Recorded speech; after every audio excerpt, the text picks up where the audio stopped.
By the time of India at 100, nearly half our population is likely to be living in urban areas. Green CPC एक centralised processing system के तहत हम ease of doing business को आगे बढ़ाना चाहते हैं। For the demographic dividend. For this, on the one hand, we need to nurture the megacities and their hinterlands to become current centers of e visa processing को हम बढ़ावा दे रहे हैं, जिससे नागरिकों को विदेश जाने, अपने पर्यटन में सुविधा मिल सके। This would require us to reimagine our cities into centers of sustainable living with opportunities for all, including women and our youth. For this to happen, urban planning cannot continue with a business as usual approach. We plan to steer a paradigm change.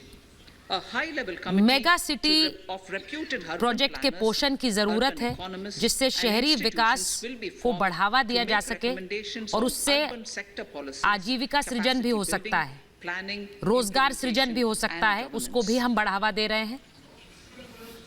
For urban capacity building, support will be provided to the states. Modernization हमें हमारे शहरों को विकसित करना होगा और शहरों के विकास के साथ ही आजीविका सृजन और रोजगार सृजन मुमकिन हो पाएगा। इसीलिए हमारा खास फोकस, हमारा केंद्र शहरों के विकास पर है।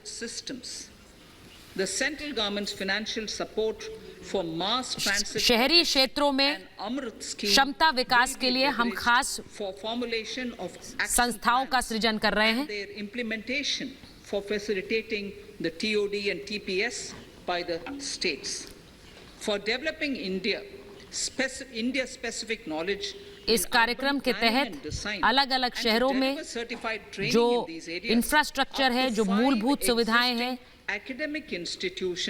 लोगों के रहने की लिए जो जगहें बनाई जाएंगी, उन सब पर खास ध्यान केंद्रित रहेगा।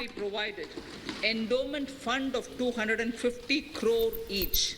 In addition, the 250 करोड़ की राशि मैं इसके लिए आवंटित कर रही हूं, क्योंकि जब शहर का विकास होगा तो देश का विकास होगा।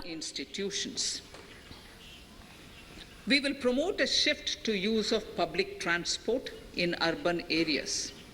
This will be complemented by clean tech and governance solutions, special mobility zones with zero fossil fuel policy and EV vehicles.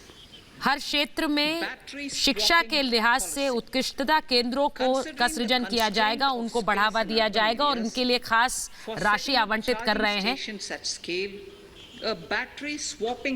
यहाँ पर शिक्षा को लेकर खास फोकस, खास केंद्र रहेगा।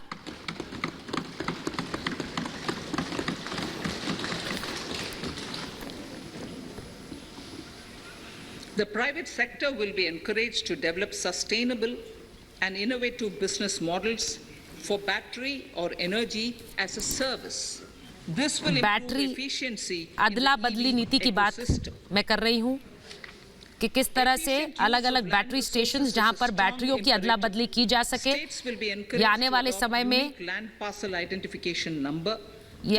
समय में ई ट्रांसपोर्ट को बढ़ावा देने वाली नीति होगी।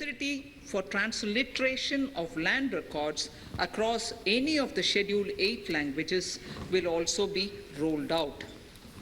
The adoption of linkage with National Generic Document Registration System (NGDRS) with the One Nation One Registration software will be promoted as an option for uniform process of registration and anywhere registration of deeds and documents. Necessary amendments in the code IBC will be carried out to enhance the efficiency of the resolution process and facilitate cross-border. राज्यों में man person identification योजना को लागू करने के लिए प्रोत्साहन देने की बात मैं कर रही हूँ। Several IT-based systems have been established. जो जमीन के रिकॉर्ड्स हैं वो सभी 8 भाषाओं में लोगों तक पहुंच सके, इस योजना को भी हम लागू कर रहे हैं। pace will process re-engineering, एक देश एक रजिस्ट्रेशन सॉफ्टवेयर की योजना को भी लागू किया जाएगा, winding up of these companies from the currently required 2 years जिससे जो जमीन और संपत्ति की जो डील्स हैं उनमें एक यूनिफॉर्मिटी आ सके। Government rules have उसके लिए recently हम been काम कर रहे हैं। modernized for the